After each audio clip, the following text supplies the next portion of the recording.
duit, bagi-bagi emas, keliling-keliling, tapi tidak ada satupun orang yang mau menerima. Jangankan emas, Pak, nasi bungkus saja antri.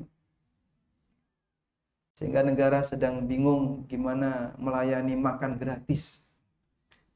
Untuk hanya membahas masakan gratis, yang itu jadi program negara, kita bisa lihat bagaimana situasi yang kita alami. Besok orang bawa kepingan-kepingan dinar, emas, dan dia keliling, gak ada satupun orang yang mau menerima. Hadis riwayat Bukhari dan Muslim. Baik. Makanya kalau ada orang yang kepikiran, saya itu kapan ya bisa jadi orang kaya ya? Kalau kamu hidupnya, umurnya panjang, ya, ketemu zaman ini, kau bisa kaya raya dan hartamu berlimpah. Sebagaimana masyarakat yang lain. Allah Subhanahu wa Ta'ala jadikan kekayaan di akhir zaman itu melimpah. Baik. Selanjutnya, juga bagian dari kondisi akhir zaman, para ulama mengatakan berkaitan dengan apa yang terjadi di akhir zaman, sebagaimana yang disebutkan oleh Al-Hafidz Ibnu Hajar dalam Fathul Bari. Beliau mengatakan, fihil isyaratu ila faidihi wa husulil istighna'i li kulli ahadin. Ini merupakan isyarat berlimpahnya harta dan banyak orang jadi kaya. Hatta yahtamma sahibul mal bikaunihi la yajidu man yaqbalu sadaqatahu. Sampai orang yang punya harta, mereka tidak menjumpai siapa orang yang siap untuk menerima sedekahnya. Wa yazdadu bi annahu ya'riduhu ala ghairihi walau kana mimman la yastahiqqu sadaqah fayaba akhdahu. Ditambah lagi dia tawarkan kepada orang yang tidak berhak untuk menerima sedekah, tapi dia tidak mau menerimanya. Fayaqulu la hajata li fihi. Aku enggak butuh sedekahmu. Lalu kata Al-Hafidz Ibnu Hajar, wa hadza fi zamani Isa alaihissalam. Dan ini terjadi di zaman setelah Nabi Isa turun. Kapan? Wallahu a'lam. Baik. Apakah Anda berharap untuk ketemu zaman ini? Nah? Apakah Anda berharap untuk ketemu zaman ini? Berharap enggak, Mas? Enggak. Kenapa? Hah? Apa? Fitnah. Fitnah. Fitnah dan itu fitnah Dajjal. Kenapa, Pak? Banyak orang yang murtad di zaman Dajjal. Banyak orang yang murtad. Sebab Dajjal itu fitnahnya bukan membunuh atau membantai, tapi yang dilakukan oleh Dajjal adalah memurtadkan. Sampai ada hadis yang menceritakan ya. Besok ada orang dari Bani Tamim ya, yang ditangkap oleh pengikutnya Dajjal. Terus ada yang mau membunuh, tapi dilarang sama temannya. Kemudian dia bilang, bukankah Tuhan kita melarang kita untuk membunuh siapapun tanpa perintahnya? Akhirnya dia nggak dibunuh. Jadi kalau sekarang orang merasa bahwasanya fitnah Yahudi itu yang paling menjengkelkan, itulah tanda kiamat sughra. Bahkan tanda itu sudah ada sejak zaman Nabi SAW. Sebutkan contoh tanda kiamat di zaman Nabi SAW. Hah? Meninggal? Meninggal dunia. Siapa yang meninggal dunia? Hah? Apa? Lahirnya Rasulullah SAW dan meninggalnya Rasulullah SAW. Sebutkan tanda kiamat yang terjadi di zaman Nabi SAW. Hah? Gempa bumi, terbelahnya bulan. Allah berfirman, iqtarabatis sa'atu wansyaqqal qamar. Iqtarabatis sa'ah, kiamat telah dekat. Wansyaqqal qamar, dan bulan terbelah. Sehingga ketika Allah menyebut kiamat sudah dekat, Allah kaitkan dengan terbelahnya bulan. Bulan sudah terbelah. Dan ini menunjukkan kiamat sudah dekat. Jaraknya berapa antara waktu itu dengan sekarang? Hah? lebih dari 1400 tahun. Tapi disebut kiamat sudah dekat. Maka walaupun ribuan tahun bagi Allah itu pendek, Allah sebut itu dekat. Kiamat itu dekat karena pasti terjadi. Ada ungkapan kullu ma huwa atin fa huwa qarib. Semua yang pasti terjadi berarti dekat. Sehingga ada istilah tanda kiamat sughra. Kenapa disebut seperti itu? Dan tanda kiamat kecil karena dia sudah terjadi dalam kurun waktu yang panjang dan manusia sudah merasakannya tanpa sadar. Tanda kiamat seperti ini, tanda kiamat yang terjadi jauh sebelum kiamat. Yang kedua, ada tanda kiamat kubro. Tanda kiamat kubro, tanda kiamat besar adalah tanda yang menunjukkan kiamat sudah dekat. Dan itu peristiwa-peristiwa luar biasa. Seperti munculnya Dajjal, munculnya Ya'juj dan Ma'juj. Terjadi atau munculnya Dabbah. Ada matahari terbit dari barat dan seterusnya. Ya. Ini kaitannya dengan masalah pembagian hari kiamat. Baik. Selanjutnya, jamaah dimulakan Allah, ada juga fenomena yang disabdakan oleh Nabi SAW yang itu akan terjadi di akhir zaman. Dan fenomena itu terjadi di kalangan manusia karena mereka jauh dari ilmu. Semakin jauh dari zaman Nabi, semakin jauh dari ilmu. Sebab makin jauh dari zaman Nabi, jumlah ulama makin banyak atau makin sedikit? Hah? Makin sedikit. Tapi kajian makin banyak itu. Jumlah ulama makin banyak atau makin sedikit?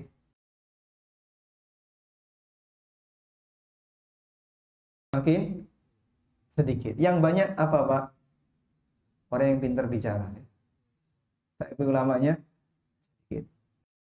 Ibnu Mas'ud pernah mengatakan, antum fi zamanin kathirun ulama'uhu qalilun khutaba'uhu.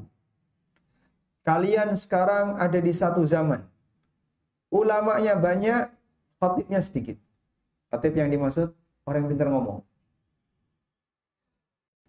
Wa sayati 'alan nasi zamanun kathirun khutaba'uhu qalilun ulama'u.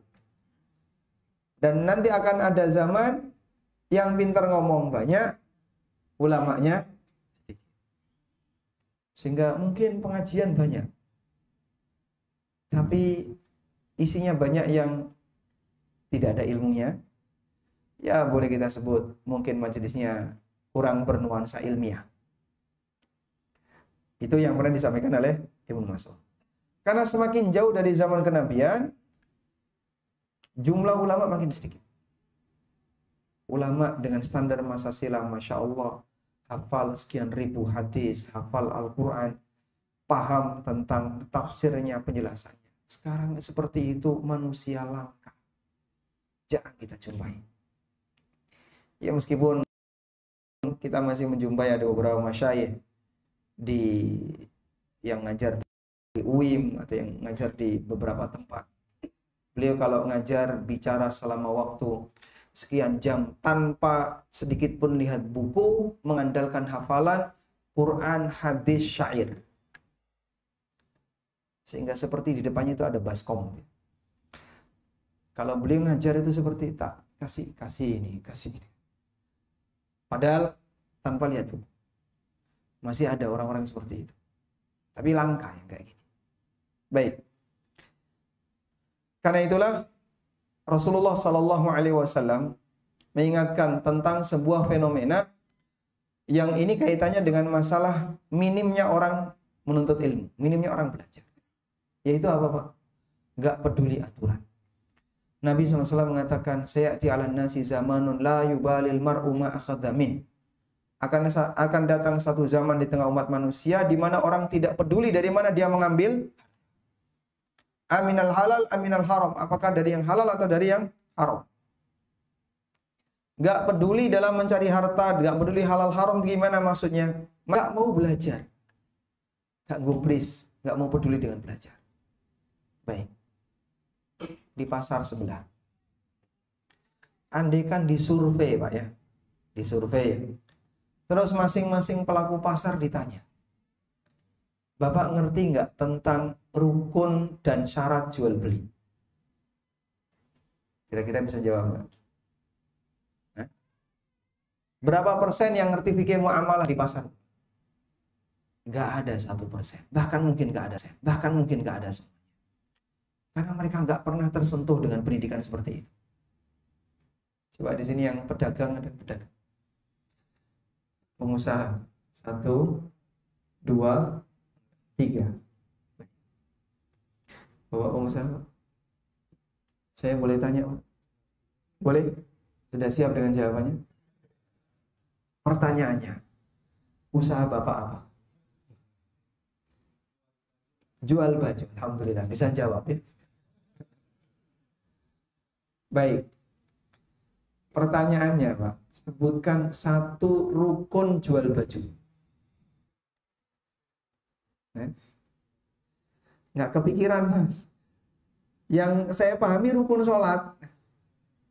Apakah dalam kegiatan muamalah tidak ada istilah rukun? Ada. Ada istilah syarat. Sejauh mana orang memahami itu tentang syarat jual beli yang sah? Mungkin banyak orang yang nggak ngerti. Sehingga pelaku-pelaku pasar di tempat kita sama sekali nggak tahu. Betul lah yang dikatakan Nabi SAW. Akan datang satu zaman di mana orang tidak peduli tentang masalah. Karena dia nggak pernah mau belajar. Jangan bicara yang awam, yang sudah lama ngaji pun kadang nggak. Saya mohon maaf, ada sebagian di antara jamaah yang saya pengen fokus masalah tauhid saja, masalah ibadah saja. Silahkan, tapi ada ilmu wajib yang tidak boleh Anda tinggalkan di semua bidang yang Anda lakukan. Ada pengusaha, ada ilmu wajib tentang pengusaha yang dia harus tahu. Anda karyawan, ada ilmu wajib tentang karyawan yang harus Anda tahu. Ada seorang suami, ada ilmu wajib tentang suami. Anda seorang istri, ada ilmu wajib tentang istri. Alhamdulillah ilmu-ilmu wajib itu sudah disediakan oleh kaum muslimin, oleh ulama-ulama kaum muslimin. Tinggal al-mim muddakir, mau belajar atau tidak. Baik. Karyawan atau pengusaha? Karyawan. Baik. Apa akad perusahaan Anda dengan karyawan? Akadnya. Nggak ada akad. Kontrak. Ya, kontraknya itu nama akadnya apa? Akad itu kan kontrak. Namanya apa? Ijar. Namanya ijar. Apa syarat sah ijar? Sudah berapa lama jadi karyawan? Lumayan. Lumayan itu bisa 50 tahun ya. Apa syarat sah ijar? Mungkin kita juga kebingungan, apa ya? Saya tidak tahu. Tapi yang penting pokoknya jadi sah jadi karyawan. Masya Allah. Karena banyak di antara kita yang menyepelekan bagian ilmu wajib. Jadi di masing-masing itu ada ilmu wajib. Salat ada ilmu wajibnya, ada. Puasa ada ilmu wajib, ada. Di semua ibadah ada ilmu wajib. Interaksi kita juga ada ilmu wajib. Bagian itu jangan sampai kita nggak tahu. Karena kalau kita nggak tahu, berarti kita meninggalkan bagian yang seharusnya kita pelajari. Mohon Anda sadari, Allah menegaskan dalam Al-Quran, "Waraditu lakumul islama dinan." Dan aku, kata Allah, aku telah ridho untuk menjadikan Islam sebagai agama kalian. Allah ridho, maka kita harus ridho. Kalau Allah ridho,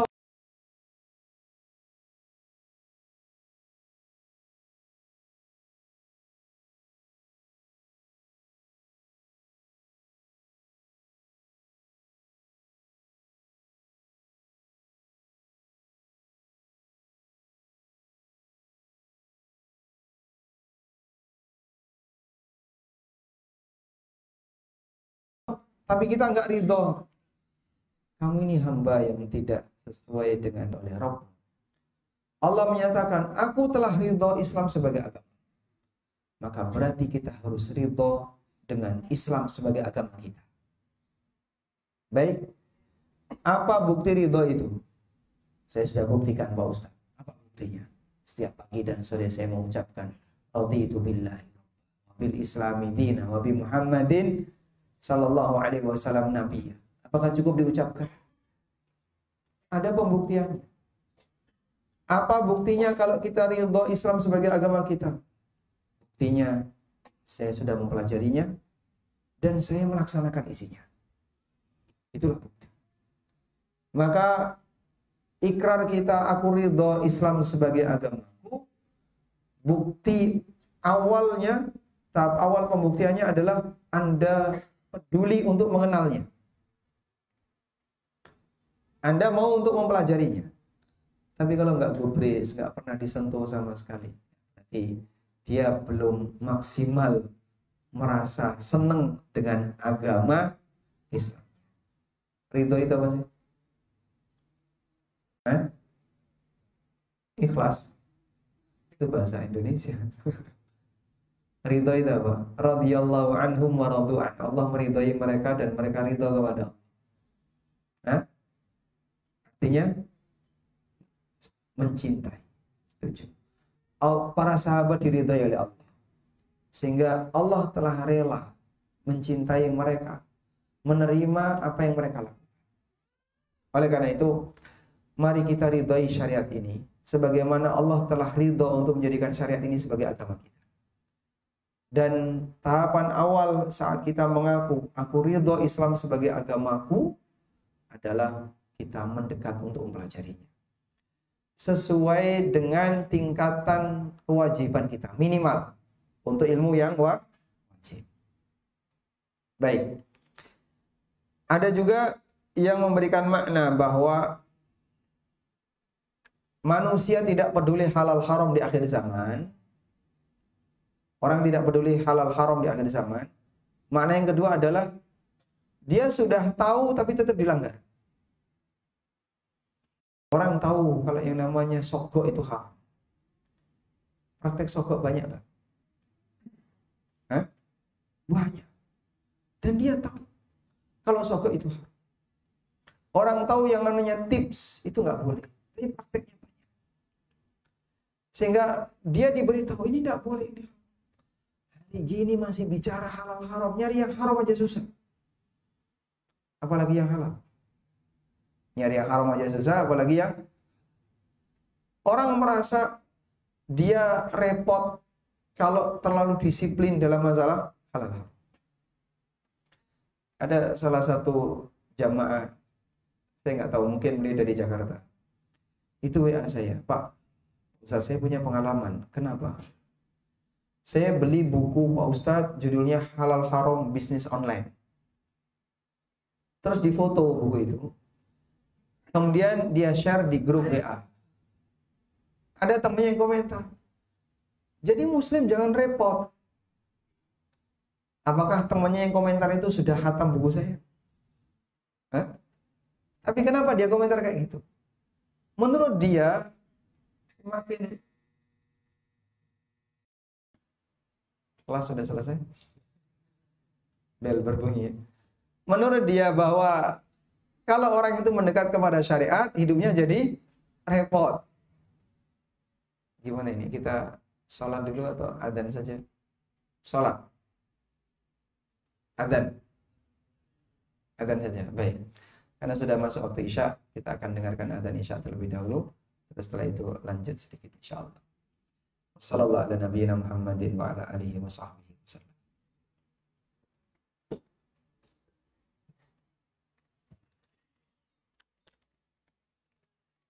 Allahu akbar, Allahu akbar. Allahu akbar, Lanjut aja Ustaz, karena nggak mungkin kita jamaahnya banyak banget. Jadi lanjut aja. Allahu akbar. Asyhadu an la ilaha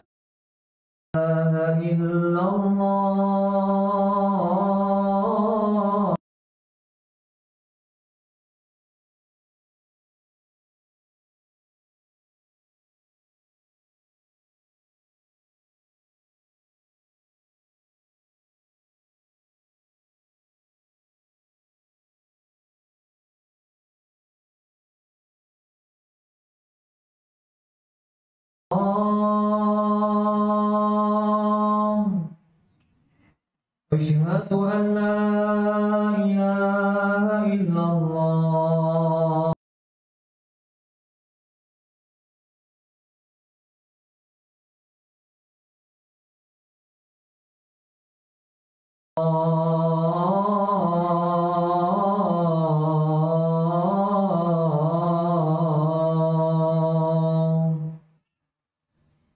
أشهد أن محمدا رسول الله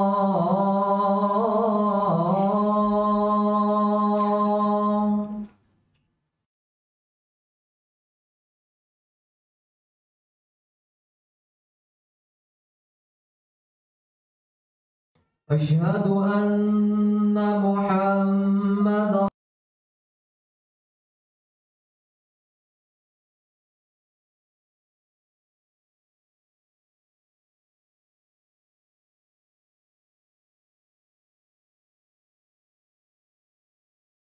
رسول الله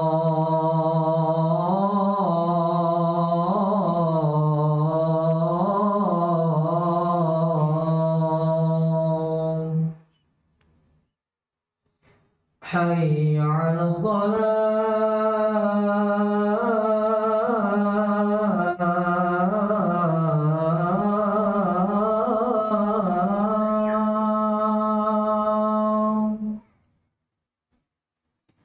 حي على الصلاة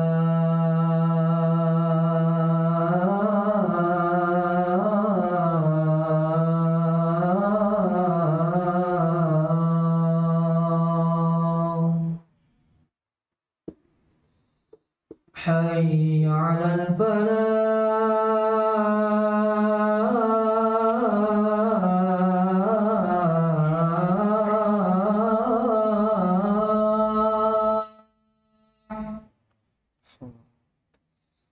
حي على الفلاح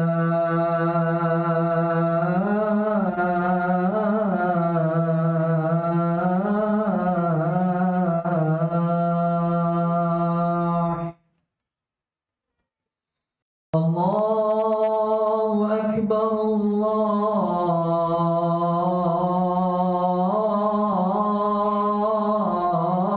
أكبر Allahu Akbar. لا إله إلا الله La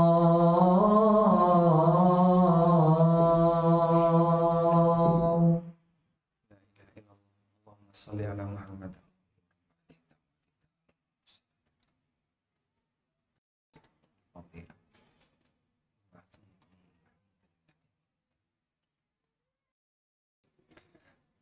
Alhamdulillah wassalatu wassalamu ala Rasulillah wa ala alihi wa sahbihi wa mawala. Wa asyhadu an la ilaha illallah wahdahu la syarikalah wa asyhadu anna Muhammadan abduhu wa rasul. Kita sambung sedikit tentang cerita tadi. Tentang kejadian orang yang dia merasa dirinya repot ketika belajar syariat. Pertanyaannya begini. Apakah Allah menurunkan syariat ini untuk ngerepoti hambanya? Apakah Allah menurunkan agama ini untuk ngerepoti masyarakat atau hambanya? Ngerepoti nggak, Pak? Hah? Tidak. Sehingga orang kalau belajar agama, apakah hidupnya jadi melarat? Ya atau tidak? Ya? Tidak. Ada nggak orang yang ketakutan kayak gitu? Banyak. Dia suudzon kepada. Bagaimana tidak? Dia merasa ketika belajar Al-Qur'ana litashqa. Aku tidak menurunkan Al-Qur'an kepadamu litashqa agar kau jadi orang celaka. Allah tidak menurunkan Al-Qur'an kepada kita untuk ngerepoti kita. Siapa yang sampai punya perasaan seperti itu, berarti dia belum ridho. Dia belum ridho dengan Islam sebagai agama. Masih belum mau diatur. Pengennya bebas, terserah. Kayak gini boleh. Jangan dikatain riba. Kalau emang riba, kenapa? Apa salahnya kalau kita sebut itu riba? Maka banyak orang yang kadang nggak peduli dengan aturan, dalam arti nggak mau diatur, sehingga dia bilang mengikuti aturan itu terlalu merepotkan diri sendiri, terlalu merepotkan hidup dan seterusnya. La haula wala quwwata illa billah. Padahal Bapak Ibu yang kami hormati, Allah Subhanahu wa taala sepeser pun tidak punya kepentingan terhadap hambanya ketika dia taat kepadanya. Dan ketika Allah membuat aturan itu. Saya ulang ya. Saat Allah membuat aturan untuk hambanya, apakah Allah punya kepentingan di sana? Hah? Punya kepentingan nggak? Kalau manusia membuat undang-undang, mungkin nggak dia punya kepentingan, Pak? Mungkin? Mungkin. Ada orang buat peraturan. Tapi dia buat peraturan itu ada muatan kepentingan. Manusia mungkin? Mungkin. Tapi kalau Allah membuat aturan, apakah Allah punya kepentingan? Apakah Allah punya kepentingan? Allah nggak butuh hambanya. Sehingga jangan sampai orang punya anggapan dengan kita taat kepadanya, Allah akan makin maha kaya dan maha kuasa. Dengan kita maksiat kepadanya, maka kekuasaan Allah berkurang. Subhanallah. Maha suci Allah dari apa yang mereka ucapkan. Dalam sebuah hadis qudsi, Nabi SAW menyampaikan, Allah berfirman, Ya ibadi, law anna awwalakum wa akhirakum wa insakum wa jinnakum kanu ala atqa qalbi rajulin wahidin minkum. Wahai para hambaku, andaikan makhluk pertama sampai terakhir, jin dan manusia, semuanya menjadi makhluk yang paling bertakwa hatinya di antara kalian. Andaikan seluruh makhluk ini seperti Nabi Muhammad SAW. Kata Allah, ma zada dzalika fi mulki syai'a. Sepeser pun itu tidak menambah kerajaan. Ya ibadi, wahai para hambaku, lau anna awwalakum wa akhirakum wa insakum wa jinnakum kanu ala afjari qalbi rajulin wahidin minkum. Andaikan makhluk pertama sampai yang terakhir, jin dan manusia, mereka menjadi makhluk yang paling bejat hatinya di antara kalian. Siapa orang yang paling rusak hatinya? Nah, Firaun. Anggaplah semua manusia di alam ini seperti Firaun. Nggak tahu siapa yang minta disembah dan yang mau menyembah. Andaikan semuanya seperti Firaun, atau semuanya seperti iblis, kata Allah, mana qasadhalika fi mulki syai'a. Sepeser pun itu tidak mengurangi kerajaan. Sehingga taat kita tidak menambah kekuasaan Allah, maksiat kita juga tidak mengurangi kekuasaan. Jangan sampai kita punya anggapan dengan berbuat taat, maha kuasa Allah bertambah, dengan berbuat maksiat, kekayaan Allah berkurang. Tapi itu semuanya kembali kepada diri kita. In ahsantum li anfusikum. Kalau kau berbuat baik, hakikatnya kau berbuat baik untuk dirimu. Makanya saat kita mengikuti aturan,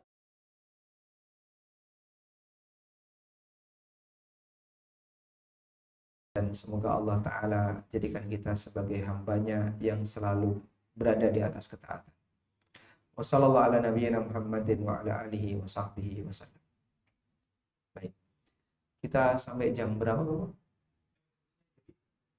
Di saat 2 pekan belakangan ini itu kan kondisi perekonomian dunia itu kan banyak instrumen investasi itu yang nilainya mengalami penurunan.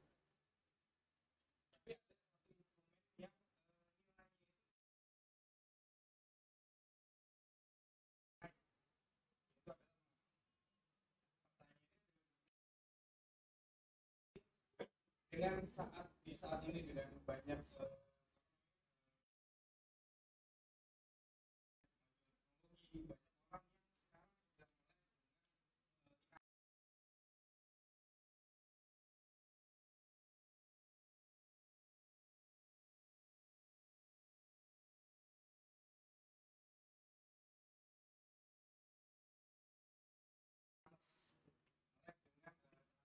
menggunakan online.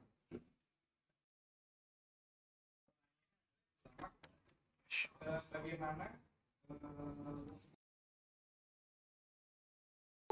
sekarang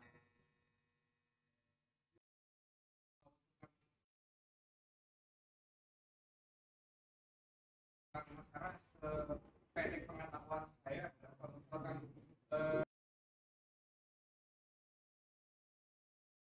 jual beli emas itu harus dilakukan secara tunai atau langsung dilakukan tukar beli antara menukar uang dengan emas di saat akad itu terjadi. Nah itu kalau dijalankan secara online itu hukumnya seperti apa? Dan yang kedua adalah sekarang juga melarang adanya digital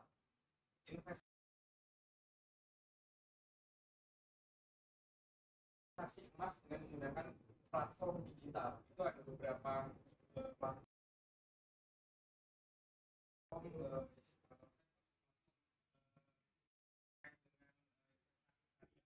emasnya digital. Ada juga di bank syariah juga digital. Karena tadi kalau saya kalau misalkan emas itu harus dijual beli atau ditransaksi secara tunai dan itu harus sudah tertib.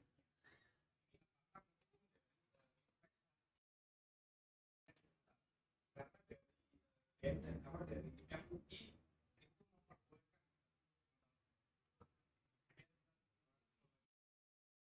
Waalaikumsalam warahmatullahi wabarakatuh.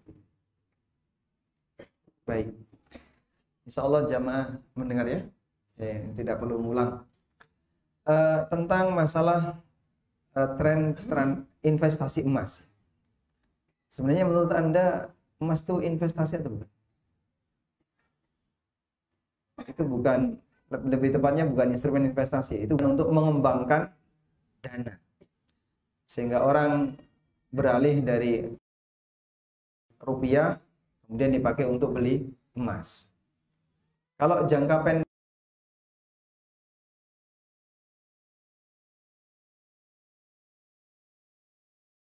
nampaknya kurang begitu menguntungkan karena kan ada potongan antara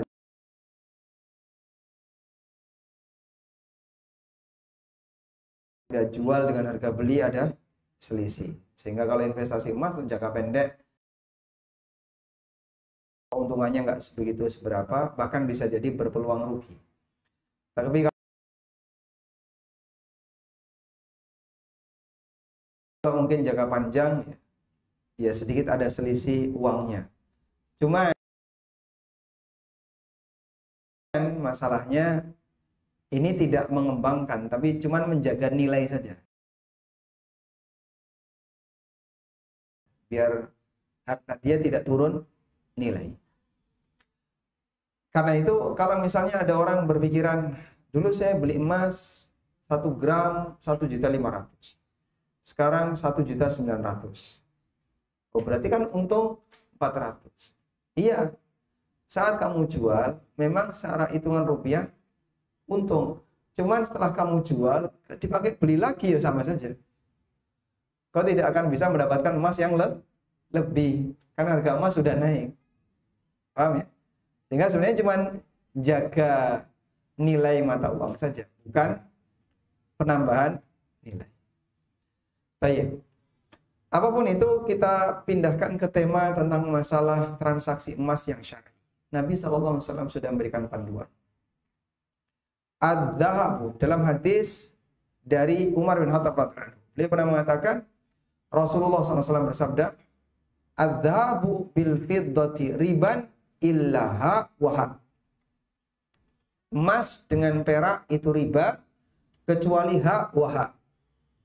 Apa makna hak wahab? Hak wahab artinya nyah nyoh, dari tangan ke tangan. Sehingga ada emas, ada perak di tempat yang sama. Maka kalau tertunda jadinya riba nasi'ah. Karena Nabi SAW mengatakan riba kecuali dari tangan ke tangan. Dan saya kira hadis ini cukup jelas. Meskipun kemudian belakangan ada yang mengatakan, oh kalau emas boleh tidak tunai. Tapi ini pendapat dan jamahir ulama atau jumhur ulama 4 mazhab, mereka mengatakan bahwa pada asalnya emas wajib ditunaikan secara ditransaksikan secara tunai. Baik. Sebagai konsekuensinya, bagaimana kalau ada orang jual beli emas online? Bisa, tapi harus ada wakil. Jadi misalnya orang Jakarta jualan emas. Orang Surabaya mau beli, tapi dia nggak mau ke Jakarta. Dia hanya bisa transfer, terus nanti emas dikirim. Bisa, tapi harus ada wakil. Pertanyaannya, wakil itu di Surabaya atau di Jakarta? Wakil itu di mana? Surabaya atau Jakarta? Jakarta. Di tempat di mana emas berada. Sehingga si A nunjuk temannya. Dia punya teman Jakarta. Namanya Pak Ijo. Pak Ijo, tolong kamu datang ke tempat si B untuk mengambil emas. Ya. Dalam posisi si A di Surabaya belum transfer ke Pak Ijo. Berangkatlah Pak Ijo ke si B. Kemudian Pak Ijo menyampaikan bahwa saya utusan si A untuk mengambil emas. Baik. 3 orang si A di Surabaya sudah si B.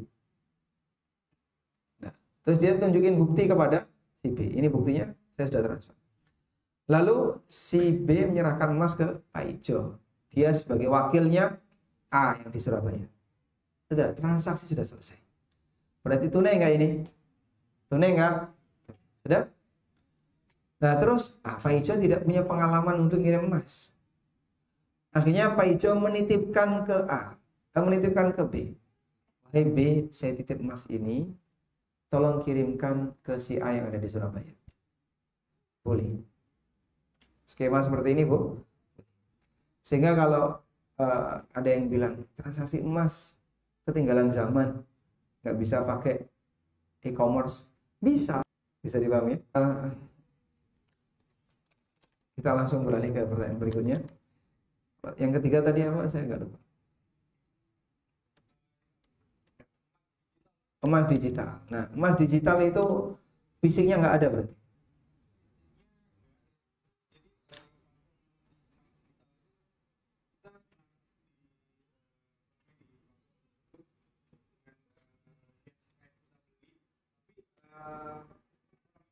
Fisiknya.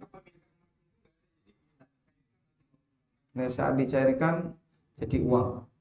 Masuk uang, keluar uang, atau masuk uang, keluar emas. Keluar emas. Keluar emas.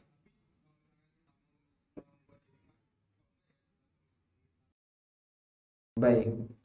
Wallahu alam, ada 2 kemungkinan riba di situ.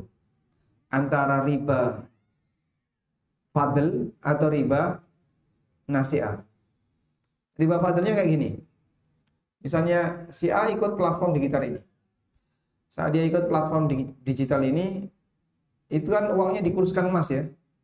Dia store 500, langsung dikonversi. 500 kalau jadi emas berapa gram? Ditulisi, cuman tulisan aja. 0, sekian gram. Ya. Hari berikutnya dia store lagi 1 juta, dapat 0, sekian gram. Terus seperti itu.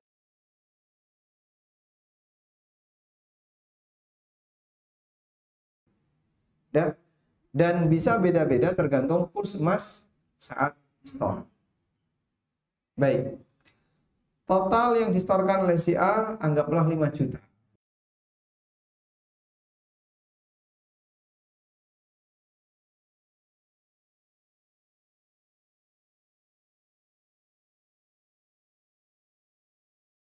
Uang dia yang distorkan 5 juta. Dan tertera di situ aneka emas-emas. Cuman angka saja. Baik. 1 tahun berikutnya si A mau ngambil. Mau pencairan. Dalam bentuk uang. 5 juta yang dia dapatkan karena harga emas naik. Begitu dicairkan jadi 6 juta. Pertanyaannya, uang 1 juta ini apa? Apa? Tepatnya riba. Kok bisa, Pak? Nah kan dia store uang dapat uang. ngutangi uang, balik uang plus kelebihan. Nah, kelebihan itu apa? Riba. Insya Allah bisa dipahami. Sehingga yang kayak gini praktek riba. Atau yang kedua, dia cairkan dalam bentuk emas. Bukan berarti jual beli emas tidak tuh tunai, riba nasi'ah tadi. Uangnya duluan, emasnya nyusul. Wallahu a'lam.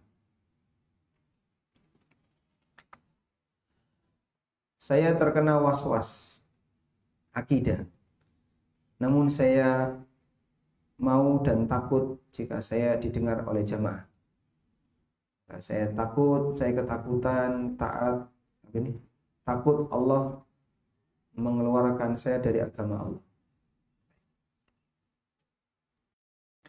Intinya begini. Dulu sahabat ada yang kayak gitu. Dia datang menghadap kepada Nabi SAW, ya Rasulullah, ada bisikan batin dalam hatiku yang andaikan aku dijatuhkan dari langit lebih saya sukai daripada harus cerita. Kemudian Nabi SAW tanya kepada sahabat, betul itu terjadi pada hatimu? Iya ya. Nabi SAW nggak tanya bisikan apa itu. Tapi beliau sudah tahu kira-kira bisikan apa. Lalu kata Rasulullah SAW, dzaka sharikul iman. Itu bukti dalam hatimu ada iman. Kok bisa? Sebab ketika di hati itu ada iman, iblis dan setan berusaha untuk mencuri iman tadi dengan cara membisikkan akidah-akidah yang menyimpang. Dan yang dimaksud di situ adalah orang mempertanyakan hal-hal yang tidak perlu dipertanyakan. Allah. Pernah nggak Bapak tiba-tiba iseng bayangin sebelum Allah menciptakan malaikat, sebelum Allah menciptakan langit dan bumi, sebelum Allah menciptakan semuanya, berarti kan sendirian tuh ngapain? Pernah mikir kayak gitu? Kadang orang mikir kayak gitu ya. Ada? Itu contohnya. Nabi SAW ketika dapat laporan seperti ini dari para sahabat, beliau mengatakan, dzaka sharikul iman. Itu bukti ada iman. Dalam riwayat yang lain beliau mengatakan, alhamdulillahilladzi radda kaidahu ilal waswasah. Segala puji bagi Zat yang menolak tipuan setan hanya sampai pada tingkatan sehingga setan tidak bisa menanamkan akidah itu, tapi hanya sebatas sampai pada tingkatan was-was itu nggak bisa nembus dinding akidah. Kalau akidah kan berubah keyakinan. Kalau was-was belum sampai mengubah keyakinan. Baik. Dan Nabi SAW menyarankan agar orang itu berlindung kepada Allah dari gangguan setan. Wal yantahi, berhenti, jangan dilanjutkan. Tapi kalau pikiran seperti ini dirawat, makin membesar, akhirnya makin besar was-wasnya. Kalau makin besar was-wasnya, semua nanti jadi gak nyaman. Jangan-jangan saya sudah kafir ya, jangan-jangan saya sudah kafir. Padahal sebenarnya hanya was. Jadi obatnya satu, baca a'udzubillahi minasyaitonir rajim. Yang kedua, berhenti, jangan kepikiran apa. Yang ketiga, kalau muncul pikiran itu jangan digubris. Tapi Pak, lu masih tapi, katanya nggak jangan digubris. Nah ini masih tanya Arab, satu, nggak gubris, pasti sembuh. Tapi masih tapi. Ada mahasiswa UMY, Universitas Muhammadiyah Yogyakarta ya. Rumah saya dengan UMY itu perjalanan 1 jam. Cukup jauh. Dia datang nyari saya sampai ke rumah. Itu Masya Allah, anaknya seperti ketakutan. Terus cerita, saya punya was-was seperti ini. Saya cuma kasih jawaban, selama masih kamu rawati nggak bakalan sembuh. Terus kata kuncinya apa? Nggak gubris. Tapi masih tapi. Sudah nggak bergubris itu sudah titik, sudah nggak pakai tapi lagi, nggak gubris tanpa tapi. Kalau udah nggak gubris sudah dilupakan aja. Terus kalau masih terus lagi. Kalau gini, jangan kalau lagi, sudah dilupakan aja. Seperti nggak ada apa-apa. Sehingga nggak boleh itu kayak antum meriset, direset, gak wes. Yang dulu-dulu gimana? Sudah nggak usah dipikirkan. Sudah di reset. Kamu nol, nggak ada apa. Karena sebenarnya itu cuma gangguan setan. Kalau pengen tetap pusing ya silakan dirawati. Kalau pengen sembuh jangan dikempes. Baik was-was berkaitan dengan masalah toharoh, masalah akidah, masalah talak. Ada juga itu ibu-ibu yang was-was sama suaminya ada masalah. Saya itu bingung apakah Mas sudah menceraikan saya atau belum. Saya itu bingung. Coba Mas ceraikan saya. Malah biar yakin kalau sudah cerai gitu loh. Subhanallah. Sampai suaminya itu. Saya nggak pernah menceraikan kamu. Ini nggak cerai. Jangan-jangan ini sudah cerai. Jangan. Akhirnya sampai suaminya terpaksa. Ya udahlah. Aku ceraikan kamu. Jatuh talak 1 udah. Kan masih bisa rujuk. Sudah selesai. Nah, si ibunya ini bingung sampai curhat ke saya. Ya, saya sampaikan, obatnya sama. Gubris. Karena itu was-was setan. Pak, kayaknya kok ada yang netes ya Pak. Yang benar. Iya, setiap kali saya habis wudhu, seperti ada yang netes. Baik, saya kasih obat ya. Kamu wudhu, habis wudhu, futsal. Netes nggak? Enggak ya. Habis wudhu lari-lari nggak netes. Habis wudhu mau sholat netes. Apa itu? Ya? Apa? Was-was setan. Orang diganggu kayaknya ada yang kayaknya ngentut ya Pak, kayaknya kayak blub-blub.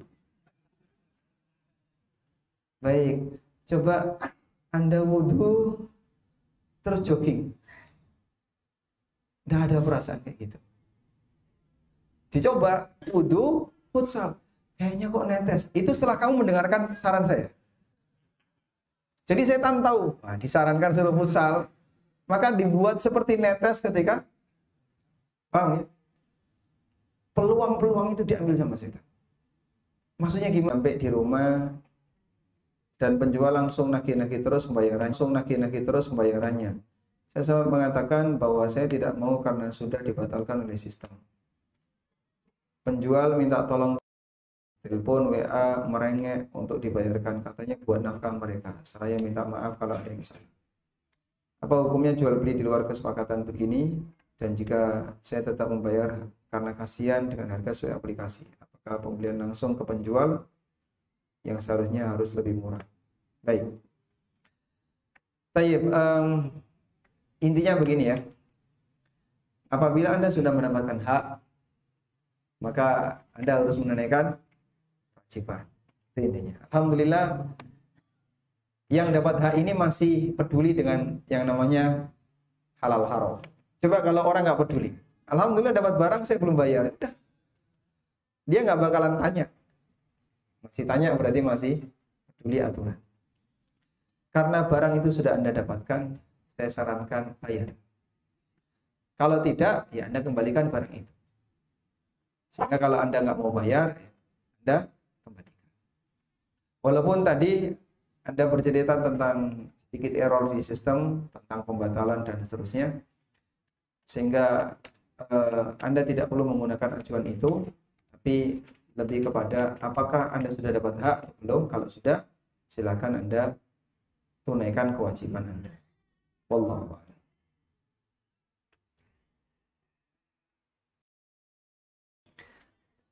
Terkait situasi terkini ekonomi global karena kebijakan Trump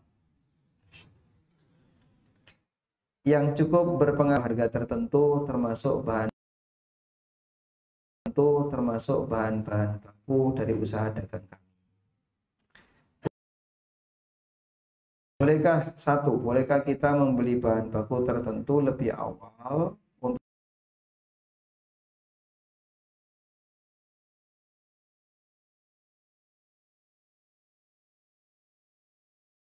stok karena antisipasi kenaikan harga berdasarkan estimasi. Walaupun itu dibutuhkan untuk 2-3 bulan mendatang. Pembayaran tunai tidak ada riba, barang tersebut tetap kami butuhkan dan bukan menimbun. Insya Allah tidak masalah. Jadi menimbun Menimbun apabila itu memonopoli, insya Allah tidak masalah. Menimbun yang dilarang itu kebutuhan pokok dan monopoli.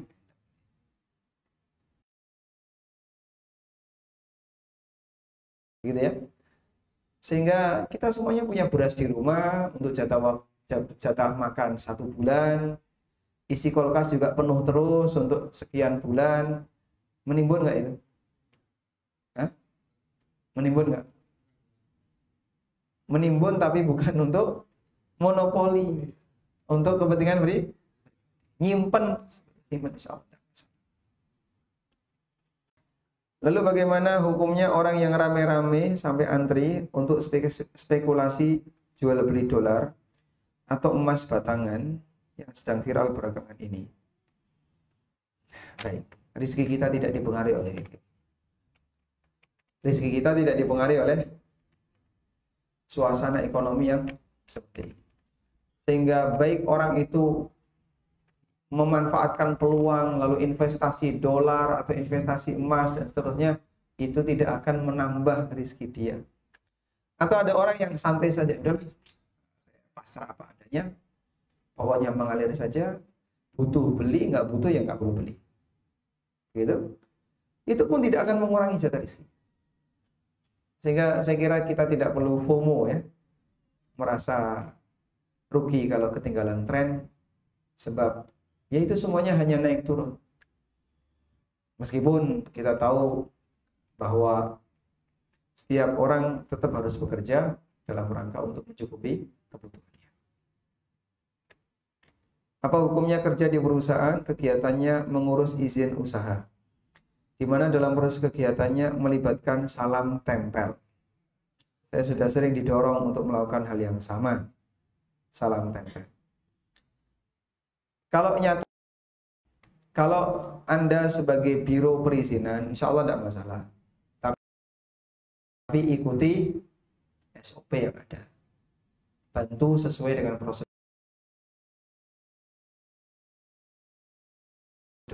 Nah, setelah mengikuti SOP dan prosedur, kok mentok Pak, sudah nggak bisa lagi. Kalau nggak dikasih, insya Allah. Ya,